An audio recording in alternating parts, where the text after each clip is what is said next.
evening and welcome to The Proof Is Out There. When it comes to UFO sightings, the classic saucer shape from the 1950s and 60s has long become passé, and instead it's often bright orbs and cylindrical objects which are reported more and more frequently.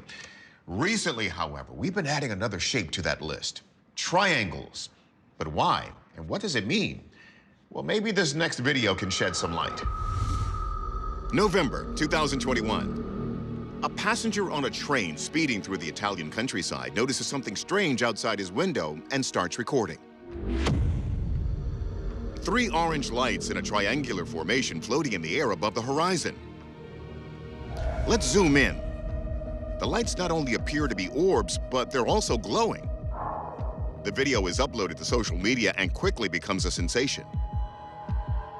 A lot of the comments on the video obviously linked this light pattern to the typical triangular UFO, making claims that this was some sort of alien spacecraft. Journalist MJ Benaya says that kind of reaction shouldn't be surprising. Italy has a fairly rich UFO history. In the early 1950s, an entire soccer game was actually stopped in the city of Florence when a crowd of 10,000 people in the stadium looked up and saw a handful of strange oval-shaped UFOs fly over them. Even before then, a UFO crash in 1933 allegedly became the catalyst for a secret program led by one of Italy's most notorious figures. Some people believe that Mussolini, the famed Italian dictator, had a secret UFO hunting program. The idea was that in 1933, a UFO crashed in Italy, and Mussolini allegedly hired famed radio pioneer Guglielmo Marconi to figure out what this technology was and whether it could be weaponized. The Italian Center for UFO Studies documented almost 10,000 cases over a 50-year period. And we've reported on some of them, including this anomalous event we investigated last year. Could this triangle be something related? We asked for our expert's opinion.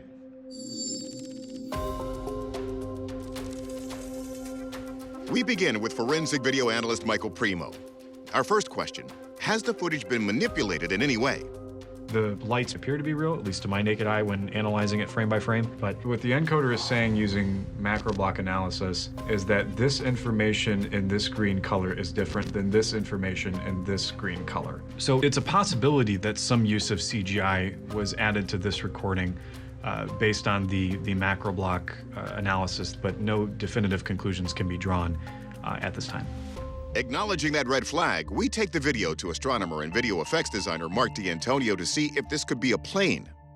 I don't think that this one here is an aircraft, because an airplane light of this brightness would be the landing lights, and airplanes generally have 2 landing lights, if not just 1 in some cases, not 3.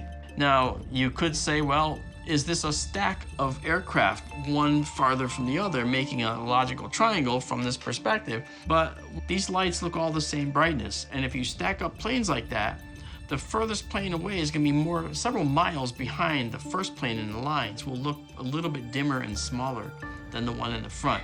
D'Antonio rules out any commercial or military aircraft, but he does believe there is a clue to the mystery in the video. If you also look carefully, when this train is moving, it passes a sign along the way. The sign is being held up by 2 legs, and this object passes in front of one of those legs. The lights don't disappear when the train passes the sign outside. D'Antonio thinks it's because this mysterious object isn't actually in front of the photographer. I think that this is a light fixture reflected in the window from one of the adjacent train seats. But when we ask science writer Mick West to study the video, he disagrees. I don't think this is a reflection. For one thing, it's the only light being reflected that you can see. If it was a train with lots of people, you would expect to see more. And when the person filming it is moving the camera, you see these bits of dirt on the window move around. But when they're moving around, there's no movement at all with this object, which means that it's not a reflection. By zooming in, Mick sees the lights are not staying in one place. I took the video and I tried stabilizing the lights on the screen so they all stay in exactly the same position. And you can see that it's not like a single solid object. They seem to be moving somewhat independently. Another thing that you notice is that the distance between the lights and the tree line gradually decreases. So we have orange objects that appear to be slowly drifting down. West believes there's an orange light that fits the bill. Military flares. They're attached to little parachutes, so they just basically sink down fairly slowly, and they burn for about a minute or two, and then they'll usually drop. Our verdict, this is a toss-up.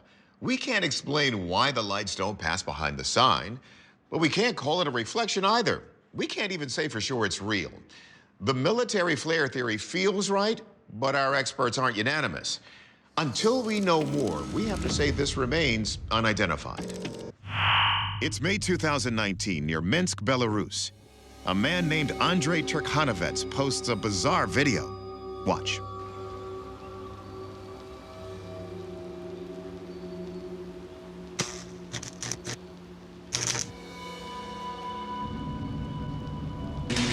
Let's rewind that back. What is that bright blue sphere?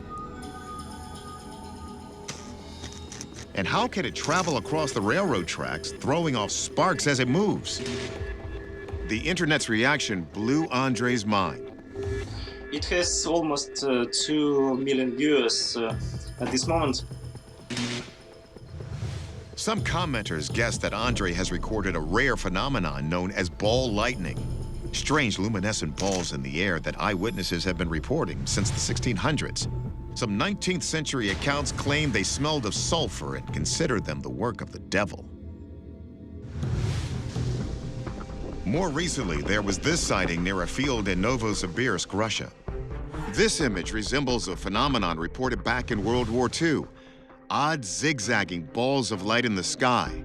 Allied fighter pilots dubbed them Foo Fighters. And it was really kind of universally believed amongst the Allies that this was likely some type of advanced Nazi technology. But interestingly enough, when you look at the Luftwaffe, so the German Air Force, they were seeing them too. To this day, some scientists argue that ball lightning doesn't exist based on how rarely it's seen. So is that what we're seeing here? To kick off our analysis, we went back to our forensic video analyst, Michael Primo.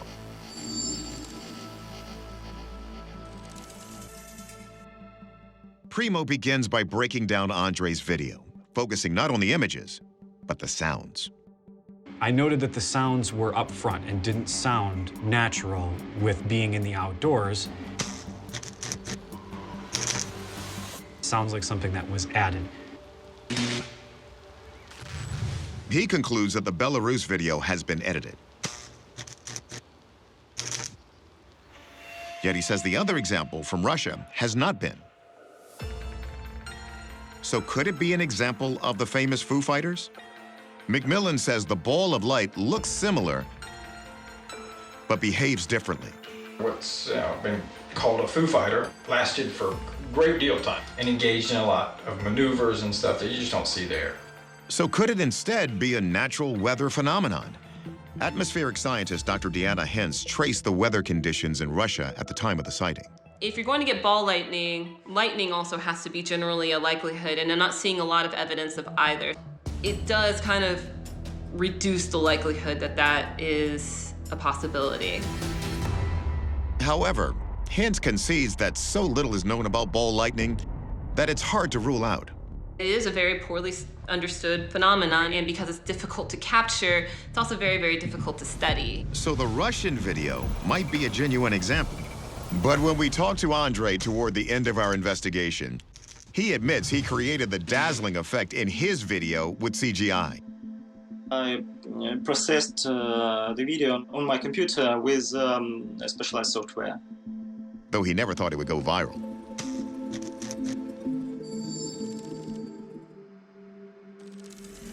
So our verdict? The Belarus video is clearly doctored. Please, that sound design was a dead giveaway. As far as the other footage, we're gonna say it might be genuine ball lightning. But what causes ball lightning remains a mystery. A good reminder to remain as humble as we are curious in the face of the unknown. This is the Barents Sea, located between Russia and the North Pole. It's one of the most remote and unexplored places on Earth. And one deep-sea fisherman there has brought creatures to the surface that are so bizarre, his Instagram account has made headlines. Fish with bulging lips, what looks like human dentures, and fluorescent red-colored eyes. Creatures with heads shaped like aliens. The images are so bizarre, and there are so many of them. Journalist MJ Banayas, who covers the unexplained, says it's made people wonder if there's something unnatural going on below. These creatures look so bizarre that people naturally question something's wrong. One theory is that these aren't natural animals, but rather the product of some sort of bizarre mutation. Look again for yourself. Mutation seems like a reasonable explanation for this. And it turns out the idea of mutated Russian fish may not be far-fetched, as our military expert Tim McMillan explains. Any government that has any kind of nuclear proliferation program has always had this problem of how do you get rid of your waste? And for a number of years, the Soviet Union's answer was dumping it into the Barents Sea. 17,000 nuclear containers, multiple different nuclear-powered ships were sunk, and an entire nuclear submarine. From a period of about the 1950s until the collapse of the Soviet Union. Whoa. So the Soviets used the Barents Sea as a nuclear toilet bowl for decades. And as our physicist, Dr. Hakeem Oluseyi explains, radiation and DNA don't mix. Radiation is really tiny subatomic particles that are flying along. And when they encounter a DNA molecule, they can strike it and break it and change it. So when DNA is subject to radiation, then what happens is the instructions for writing a new animal are changed. So you could end up with anything virtually.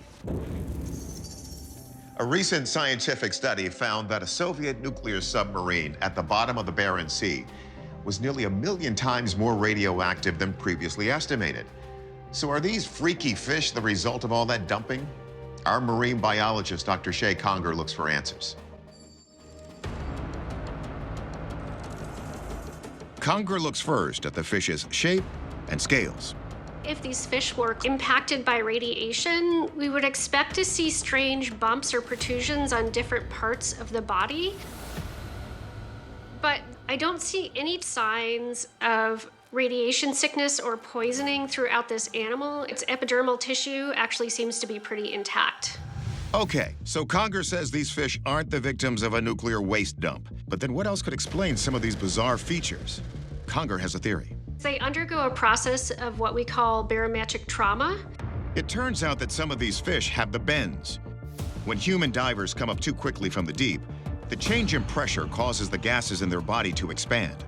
Well, same for fish. Often these fish will come to the surface with their stomach sticking out of their mouth because of the extreme pressure of having the gases within their body tissues expand at such a quick rate. But there's got to be more to this fish story, right? Conger says the real story was millions of years in the making. Each species on Earth has a very predictable and well-defined evolutionary pathway that makes it what it is today. These animals aren't alien, they're just adapted to an extremely different environment than we're used to.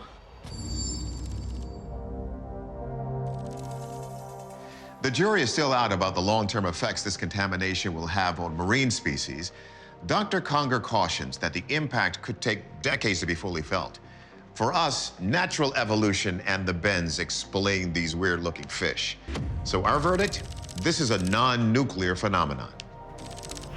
October 2019, near the Vrbas River in Bosnia.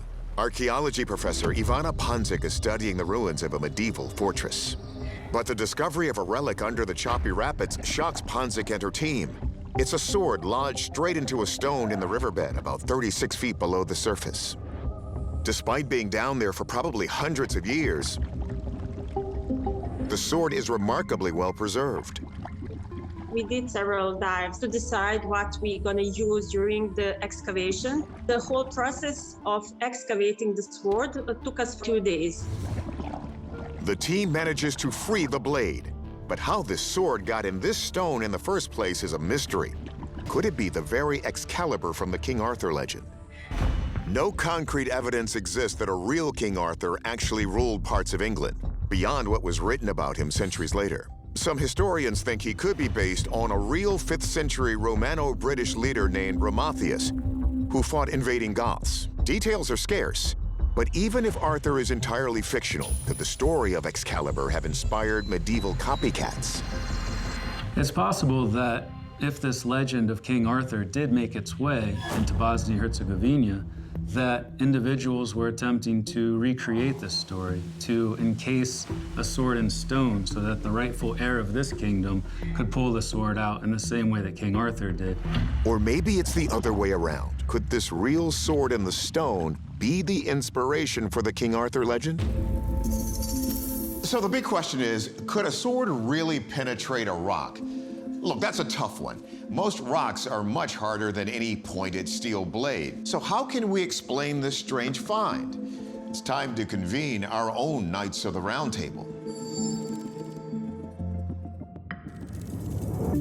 Maritime archaeologist Peter Campbell says based on the testing done by the museum in Bosnia, the dates don't line up for it to have belonged to King Arthur or to have inspired his legend. This sword dates to the 13th to 15th century AD. The legendary King Arthur predates this sword by nearly 1,000 years. So we can definitely discard the notion that this sword is in any way Excalibur. And what about the notion that the noblemen of the nearby fortress could have an Arthur copycat? Yes, it would be strange to do such a thing in a river, and Campbell agrees. One hypothesis that's been raised is the sword was put in the stone deliberately as part of some sort of king-making ceremony.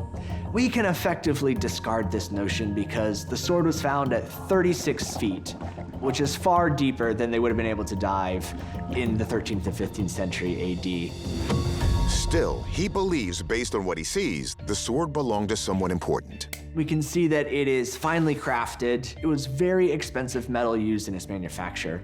And all of that indicates that this was probably the sword of a noble person. And that leads him to think there is some ritualistic reason it's in the water. There's actually a very well-developed tradition, especially in Europe, of discarding of swords and armor in rivers, lakes, and bogs. And this dates from the Bronze Age all the way up through the medieval period. If somebody wins a major battle, they can discard the sword into the river as some sort of ritual offering. And as to how it ended up lodged in the stone.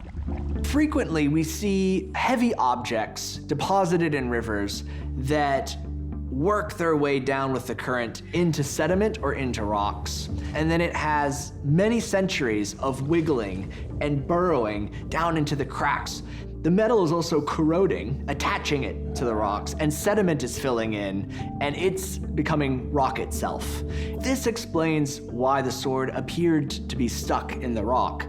In fact, these are normal site formation processes, as we call them, for river environments.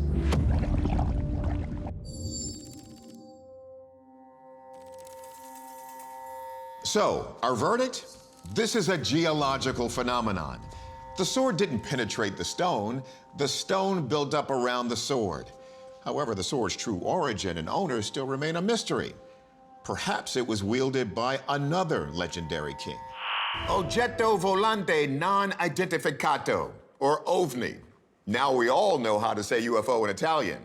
And after you see this next video, you'll never need reminding. It's January 9th, 2017, and we're in the heel of the Italian boot. At 7:38 p.m., Lucio Margiotta, a teacher at the Music Academy of Salento, records something strange in the sky. Guarda tu cellulare che sto fermo. A glowing orb appears to bob in the sky. Then it slowly expands into an elongated cigar-like shape. Si sta aprendo. And continues to expand until it forms a circular donut. Oh mio Dio, signore. The light phases or shifts from a greenish hue to white. Then the light reverts back to its original shape and color before fading away. No, guarda, mo adesso si è fatta di nuovo. When we look to the skies, there are certain things that we expect to see there. A really bright star, a drone, a satellite, a meteor. What we're seeing in this video doesn't look like any of those things. Lucio's video is just the latest in a millennia of strange sights over Italy. Roman myth is rife with the gods behaving in strange ways that would often resemble odd lights in the sky. The Roman historian Livy wrote of phantom ships seen gleaming in the sky. Classical paintings depict what appear to be flying saucers. And it didn't stop in the Renaissance. In October 1954, UFOs actually stopped a football game in Italy. 10,000 people witnessed some strange ships up in the sky. Then in December of 1978, the New York Times reported a rash of donut-shaped objects spotted in the skies over Italy. So we have a wide variety of Italian ovni, and there are other accounts like this one from Oregon of lights undergoing shape and color shifts like the one Lucio reported. So what exactly is happening in the Italian skies? We've seen mystery rings in the sky before, but those turned out to be emissions from nearby smokestacks. They didn't emit any light. So let's turn to our expert in all things weather-related, Deanna Hintz. The weather was pretty calm with only scattered clouds, so there wasn't anything really happening during this particular time to suggest any kind of electrical activity from, say, a thunderstorm or something like that. Hintz considers if it could be related to rings that form around the sun called halos and sundogs. There are similar ones around the moon. Light passing from either the sun or the moon is bent and refracted by ice crystals that are very high up in the atmosphere. And you will see a sometimes brilliant halo around that light source. Some look almost like UFOs with one big difference. But you would still see the source of the light, either be the sun or the moon, in the center of that halo. Whereas here in this video, that center light source is blocked. Astronomer and video effects designer Mark D'Antonio notes that Lucio is zoomed into his camera's maximum magnification, which can exaggerate any distortions in the image. It was shot with a cell phone camera, and they're just not that good at taking nighttime photographs. The camera itself may have some junk on the lens. See, as it goes in and out of focus, okay, it's almost like there's moisture on the lens, and he's just getting some video artifacts. I mean, if there's any kind of moisture on the lens, you can actually create some really kaleidoscopic objects from your camera. But while D'Antonio says that lens issue might create the circle image and the phasing, he still can't pinpoint the original source of that light in the sky. He rules out a laser or spotlight because they would have to reflect off the clouds. And it was a clear night. Beyond that, he's stumped. I'm not saying that it's not an actual unidentified flying object. So it's a mystery. We don't know what it is exactly. There's currently no official explanation for this video from the Italian government. If the light came from a drone, a plane, or a helicopter, you would think they would have said so. So our verdict, a genuine ovni. And in the absence of any further evidence, this object remains unidentified. We take you back to 1971, the village of Belmez in Andalusia, Spain. Local resident Maria Gomez Camara discovers a strange discoloration on her concrete kitchen floor. Oddly, after a few days, it changes and forms what appears to be a face. She tries to scrub it away to no avail, so her husband then tears up the floor and re-cements it. But a week later, the face reappears in the floor, followed by several more. A number of times they've taken up the floor, they've tried to get rid of them, but the faces just keep coming back. Word quickly spreads about the phenomenon in Belmez. There's been a number of investigations and attempts at analysis of the site, and none of them have come up with any evidence of paint or tampering that would lead to a concrete explanation for the existence of the faces. Even stranger, while researchers were examining the site, a number of long-expired human remains were found buried underneath the house, unbeknownst to the family. I was able to verify that there was a late 1800 cemetery in that location. It likely was a Catholic cemetery that was long forgotten, and when they needed room to build homes, they just went ahead and built a home over it without realizing that the headstones had been removed. A lot of the people that visited the Belmez faces thought that the bodies or the spirits or the souls beneath the home were showing themselves through these faces in the floor. The family has always insisted this was not a hoax. They weren't hand-drawing the faces on their own floor.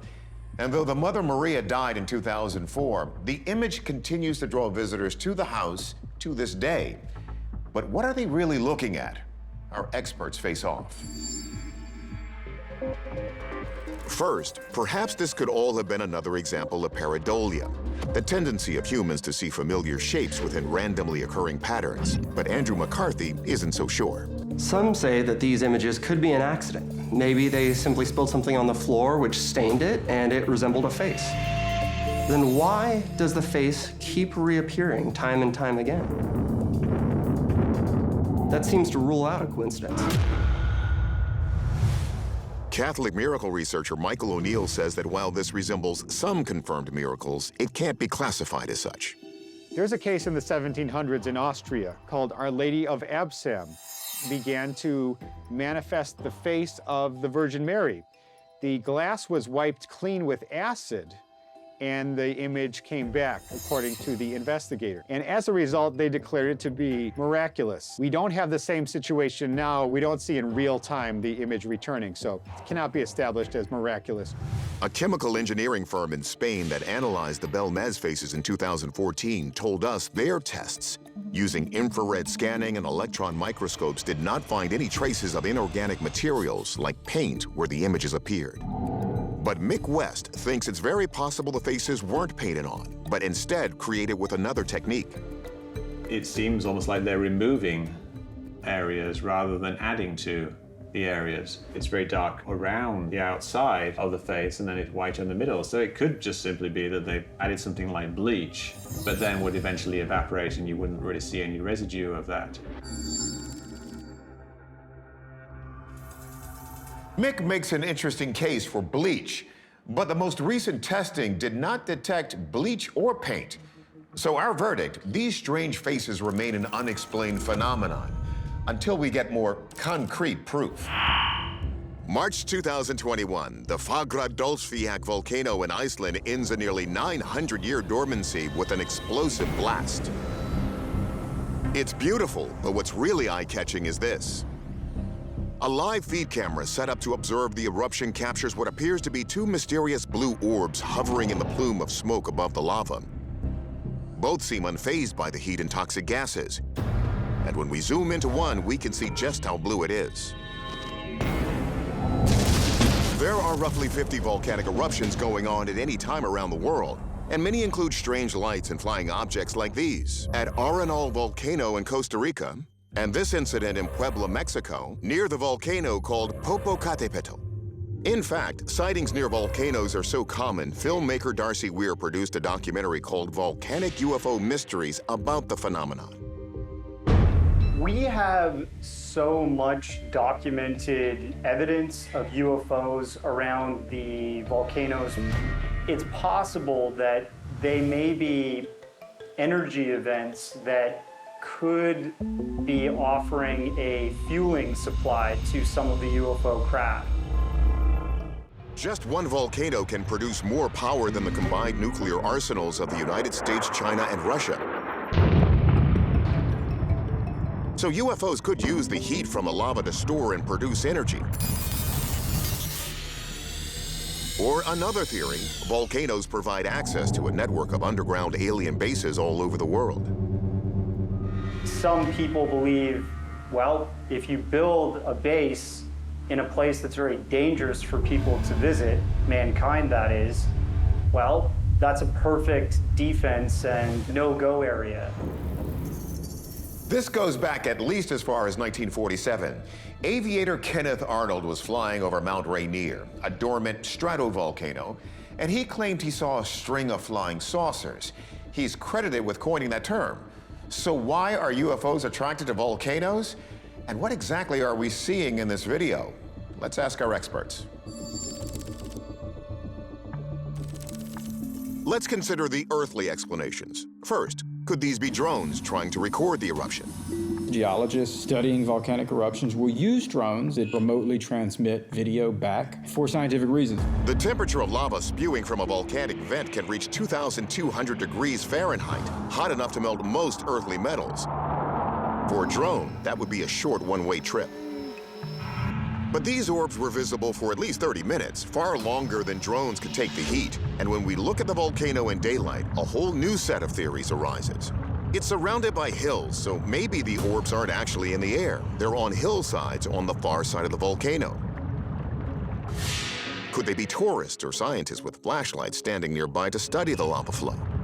Where the temperature around you could approach 500 degrees just in the air around you, where a piece of paper that you put down on the ground will instantly light up on fire and flash the flame immediately. It's very hot. It's not a place for humans. They could not be flashlights, in my view. So maybe the answer is that the orbs spewed from the volcano itself and landed on the surrounding hills. D'Antonio notes their strange color. You can have what has been termed as blue lava.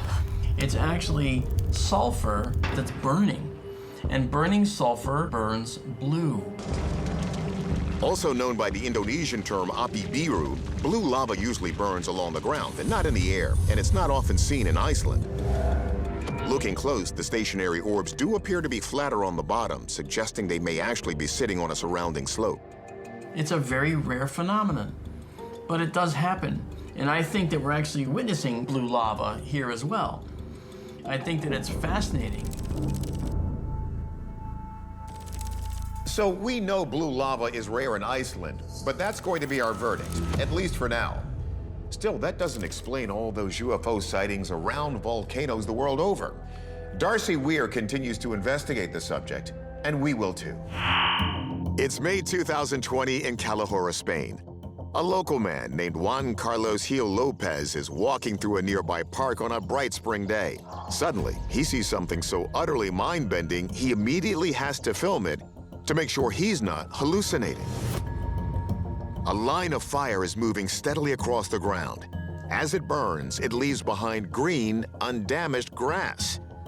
Look closely. The fire reaches benches and eventually trees, but none of that seems to burn. Juan was understandably stunned. Yo no recuerdo que hubiera pasado una cosa parecida a esta en esta zona.